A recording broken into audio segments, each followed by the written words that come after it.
وہاں طاقتور قانون سے اوپر ہے، وہ بھی پیسے چوری کر کے ملک سے باہر بھیج رہا ہے، وہ بھی باہر بینکوں کے اندر بڑے بڑے لنڈن نیو یارک میں بڑے بڑے محل خرید رہا ہے۔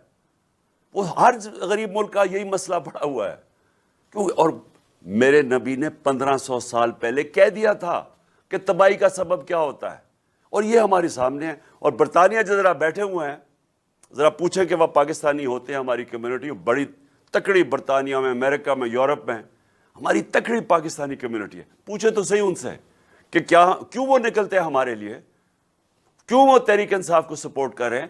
کیونکہ وہ جانتے ہیں، ان کو پتہ ہے کہ انصاف کیا ہوتا ہے، انہوں نے ان معاشروں کے اندر انصاف دیکھا ہوا ہے، اور ان کو پتہ ہے بیچارے زیادہ تر تو یہاں سے بھاگتے اس لیے ہیں کہ یہاں انصاف ہی نہیں ہے۔ لوگ آپ کسی کی زمین پہ قبضہ کر لیں، وہ بیچارہ ٹکرے کھاتا رہے گا اگر طاقتور سامنے کھڑا ہو گیا۔ کیوں نہیں ہے برطانیہ میں قبضہ گروپ؟ پوچھے نا، برطانیہ میں کیوں نہیں قبضہ گروپ؟ کبھی کوئی تصور ہے کہ قبضہ گروپ آ سکتا ہے؟ یورپ میں کیوں نہیں ہے قبضہ گروپ؟ امریکہ میں کیوں نہیں ہے قبضہ گروپ؟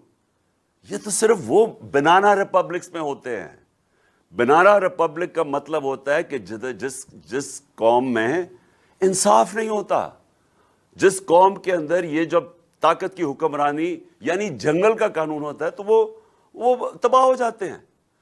دوسری چیز کیا نظر آ رہی ہے اب؟ دوسری چیز یہ نظر آ رہی ہے کہ پاکستان کے اندر امر بالمعروف نہیں ہے۔ اللہ کا حکم ہے اچھائی کے ساتھ کھڑے ہو اور برائی کے خلاف جہاد کرو۔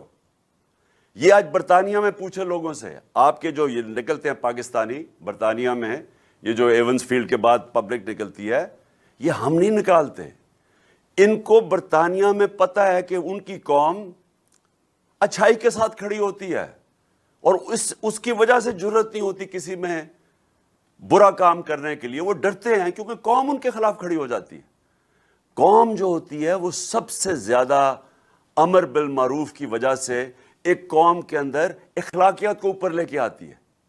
تو یہ تو ساری قوم کے سامنے اخلاقیات کا قتل ہو رہا ہے کہ ایک مفرور آدمی بیٹھ کے تو ملک کے فیصلے کر رہا ہے۔ تو اس کا مطلب برائی میں بری چیز کیا ہے؟ پھر چوری کیوں بری ہے؟ کیوں میں کرپشن نہ کروں؟ میں کیوں لوگوں کو قتل نہ کروں؟ جب یہ ایک معاشرہ اس کو برا ہی نہیں سمجھتا تو پھر اس میں کون محنت کر کے پہلے پڑھے لکھے، پھر ہر روز صبح سے لے کے شام تک کام کرے، اپنے بچوں سے دور ہو، کون اتنی محنت کرے؟ چوری کرے اور پیسہ بنا لے۔ تو معاشرے کیوں کامیاب ہوتے ہیں؟ کیوں میرے نبی صلی اللہ علیہ وسلم نے مدینہ کی ریاست میں امر بالمعروف قائم کیا، عدل اور انصاف قائم کیا، اور اس کی وجہ سے وہ خوشحالی آئی۔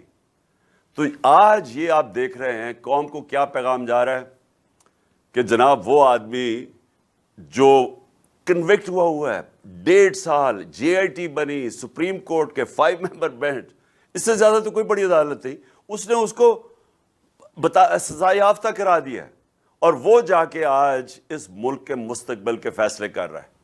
یہ المیہ جو اس ملک سے، یہ مجھے بتائیں ایک سیولائز ملک، ایک مجھے بتائیں کہ جو ملک ترقی یافتہ ہے، جدھر خوشحالی ہے، مجھے ایک ملک بتائیں جس طرح اس طرح کی چیز تصور بھی نہیں کوئی کر سکتا۔